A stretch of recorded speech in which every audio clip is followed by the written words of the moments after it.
নমস্কার বন্ধুরা, লিপসার পরিবারে সবাইকে স্বাগত। আজকে একটা নতুন রেসিপি নিয়ে এসেছি, চিকেন ঘুগনি।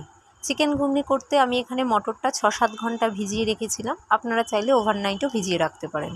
মটরটা ভেজে হয়ে গেলে তার মধ্যে দিয়ে দিয়েছি, মটরটা সেদ্ধ করতে বসিয়ে দিয়েছি, দিয়ে দিয়েছি পরিমাণ মতো একটু হলুদ, পরিমাণ মতো নুন আর জল দিয়ে সেদ্ধ করতে বসিয়ে দিয়েছি।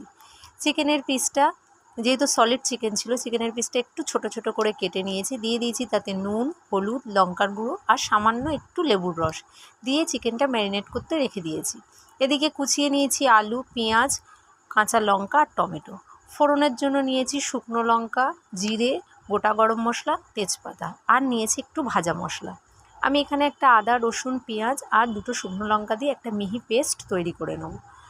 মিহি পেস্ট রেডি। ততক্ষণে আমার প্রেশার কুকারের সিটিও কমপ্লিট হয়ে গেছে। মটরটা দেখুন কত সুন্দর সেদ্ধ হয়েছে। এবার কড়াই দিয়ে দিয়েছি সর্ষের তেল। রান্নাটা পুরোটাই সর্ষের তেলে হবে।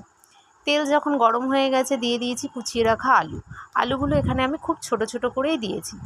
আলুর মধ্যে একটু দিয়ে দিয়েছি সামান্য পরিমাণ নুন, দিয়ে আলুটা নেড়ে চেড়ে আলুটা ভাজা হয়ে গেলে আলুটা তুলে নেব। ওই তেলের মধ্যেই দিয়ে দিয়েছি ফোড়নের মশলা। ফোড়নটা থেকে যখন স্মেল বেরোবে সেই সময় দিয়ে দেবো কুচিয়ে রাখা পেঁয়াজ। পেঁয়াজটা দিয়ে ভালোভাবে নেড়ে চেড়ে পেঁয়াজটা যখন একটু লালচে হয়ে ভাজা হয়ে আসবে সেই সময় দিয়ে দেবো লঙ্কা। ঝালটা আপনারা আপনাদের পরিমাণ মতো দেবেন। লঙ্কা দিয়ে আবারও ভালোভাবে নেড়ে চেড়ে যে মিহি করে রেখেছিলাম যে পেস্টটা, মানে আদা, পেঁয়াজ, রসুনের পেস্টটা, সেই পেস্টটা দিয়ে তাতে একটু জল দিয়ে ধুয়ে ভালোভাবে নেড়ে চেড়ে নেব। এর মধ্যেই আমি সম্পূর্ণ মশলাটা দিয়ে দেবো, হলুদ, নুন, লঙ্কার গুঁড়ো, জিরের গুঁড়ো আর একটু গরম মশলা। কারণ মশলাটা ভালোভাবে কষিয়ে নিয়ে চিকেনটা এই মশলার সঙ্গেই কষাতে হবে, তাই গরম মশলাও দিয়ে দিয়েছি।